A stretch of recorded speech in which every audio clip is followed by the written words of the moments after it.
8. Ignition sequence has started. 6, 5, 4, 3, 1, 0. We have commit and we have liftoff at 2:13. The Saturn V building up to 7.6 million pounds of thrust. Apollo 13 चंद्रमा पर कदम रखने के लिए America का एक ऐसा मिशन जिससे पूरे अमेरिका को ये उम्मीद थी कि इस मिशन के साथ ही अमेरिका चांद पर वर्चस्व की लड़ाई में खुद को दुनिया में सबसे आगे लाकर खड़ा कर देगा, क्योंकि इससे पहले भी अमेरिका ने अपोलो 11 मिशन के जरिए चांद पर पहले इंसान को पहुंचाकर इतिहास रच दिया था, जिसमें नील आर्मस्ट्रॉन्ग ने चंद्रमा पर पहला कदम रखने का रिकॉर्ड अपने नाम किया था। लेकिन अभी अमेरिका और नासा को चंद्रमा की और पड़ताल करनी थी, इसलिए उन्होंने अपोलो 13 में खुद को और अपग्रेड करके 3 लोगों को चांद पर फिर से भेजने का मिशन तैयार किया। लेकिन किसे पता था कि जो अमेरिका एक बार चंद्रमा पर इंसानों को भेज चुका है, वो अपने अगले मिशन में अपने तीनों अंतरिक्ष यात्रियों को खो देगा। तो आखिर ऐसा क्या हुआ कि अपोलो 13 में भेजे गए तीनों यात्री अंतरिक्ष से गायब हो गए, और क्या वो कभी धरती पर लौट सके? आज आपको इस वीडियो में हम इसी मिशन की कहानी बताने जा रहे हैं, तो सीट की पेटियां बांध लीजिए इस चंद्रमा की उड़ान की कहानी के लिए।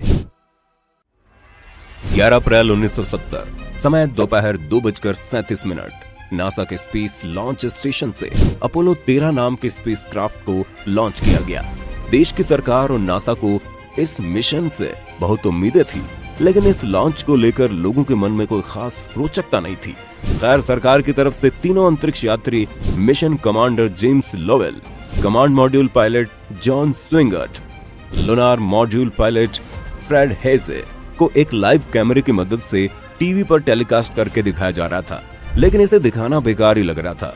शायद ही अमेरिका में कोई उस वक्त टीवी पर इन लोगों की साइंटिफिक लेकिन न समझ में आने वाली बोरिंग हरकतों को देख रहा होगा।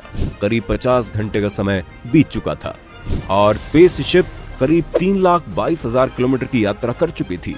सब कुछ काफी स्मूथ चल रहा था, क्रू मेंबर भी अपने में जोक कर रहे थे। तभी 55 घंटे 46 मिनट बाद ऑक्सीजन के एक सिलेंडर के पास ब्लास्ट हो गया।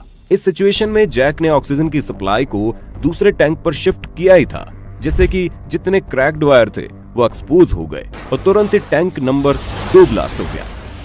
इसी के साथ स्पेसक्राफ्ट का मास्टर अलार्म लाइट और इलेक्ट्रिकल पावर फेलियर की वार्निंग ट्रिगर होने लगी, और जेम्स लोवेल को जो मिशन के कमांडर थे, उन्होंने इस मिशन की सबसे डरा देने वाली बात ह्यूस्टन से मॉनिटर करने वाले कंट्रोल स्टेशन तक पहुंचाया।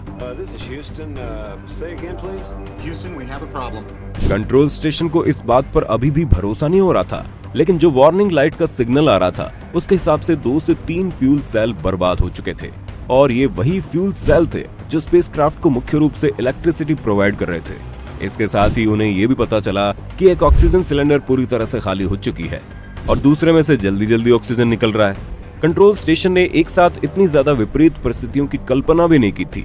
स्पेसक्राफ्ट में इलेक्ट्रिसिटी नहीं थी, ऑक्सीजन कुछ ही घंटों में खत्म होने वाली थी।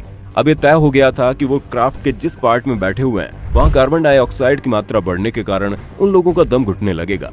इसलिए कंट्रोल रूम से उन्हें ये कहा गया कि वो स्पेसक्राफ्ट के अगले हिस्से यानी कि लूनार मॉड्यूल में चले जाएं। लूनार मॉड्यूल वही हिस्सा है जो चंद्रमा पर लैंड करता।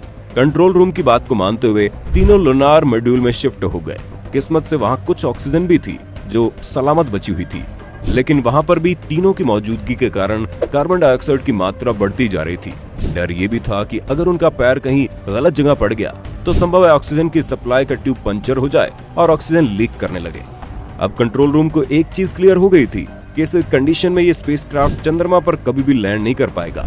इसलिए अब सारी कैलकुलेशन इसी बात की हो रही थी कि इस क्राफ्ट को कैसे वापस धरती पर लाकर उन तीनों आदमियों की जान कैसे बचाई जाए। इसके लिए उनके पास जो 2 तरीके थे, उसमें एक था कि तीनों कोशिश करें और मेन इंजन के सहारे जितना जल्दी हो सके धरती की तरफ लौट आएं, जिसमें संभव था कि उनका मेन इंजन बुरी तरह से फेल हो जाए और वो हमेशा हमेशा के लिए स्पेस में गायब हो जाए। जो दूसरा ऑप्शन था वो ये था कि वो 1-2 दिन इंतजार करे और जब वो चंद्रमा के थोड़ा और करीब पहुंच जाए तो मून की ग्रेविटी के सहारे ही खुद को फ्लिंग करके वापस धरती की तरफ लौट आए। तीनों ने तय किया कि वो दूसरे ऑप्शन की मदद लेंगे। इसके लिए उन्होंने लूनार मॉड्यूल के सहारे ही चांद के और करीब जाने के बारे में सोचा। जो कंट्रोल रूम की कैलकुलेशन आई थी उस हिसाब से क्राफ्ट अगर अपनी स्पीड से चलता तो उसे धरती पर आने में 2 दिन का ज्यादा समय लग सकता था, जिसमें संभव था कि ना ऑक्सीजन बचे, ना पानी, ना खाने को कुछ भी। इसलिए तय किया गया कि मेन इंजन को एक पर्टिकुलर टाइम पर 5 मिनट के लिए चला देंगे, जिससे उनकी वापसी के एक दिन कम हो जाएंगे और वो चांद की ग्रेविटी के सहारे बिना फ्यूल के भी वापस आ जाएंगे। अब इसके लिए उन तीनों ने इंस्ट्रक्शन कंप्यूटर को छोड़कर बाकी सारे फंक्शन को बंद कर दिया। लेकिन एक दिक्कत यहाँ और भी थी कि अगर वो अपने यूरिन और वेस्टेज को बाहर स्पेस में फेंकते हैं तो संभव है उसके ऊपर लगने वाले रिपल्सिव फोर्स के कारण स्पेस की ट्रेजेक्ट्री बदल जाए, और जब सारे कंट्रोल बंद रहेंगे तो स्पेसक्राफ्ट अपना रास्ता भटक जाए और वो धरती पर कभी ना आ सके।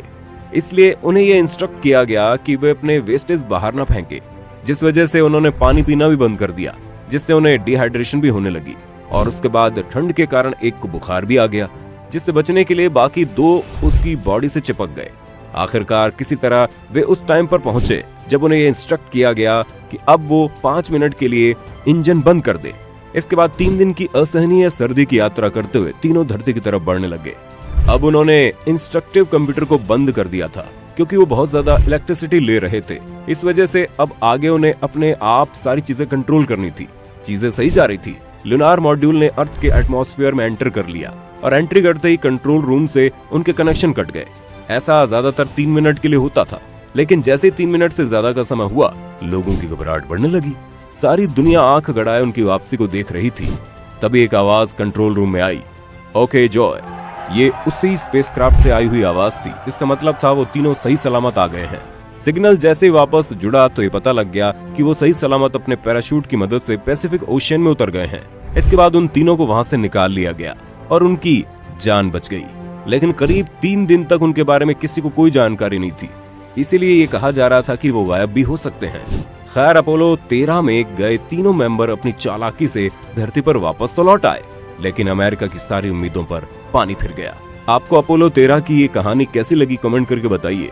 अगर आज की वीडियो पसंद आई हो तो इसे लाइक करने के साथ साथ अपने दोस्तों और रिश्तेदारों के साथ शेयर जरूर कर दें।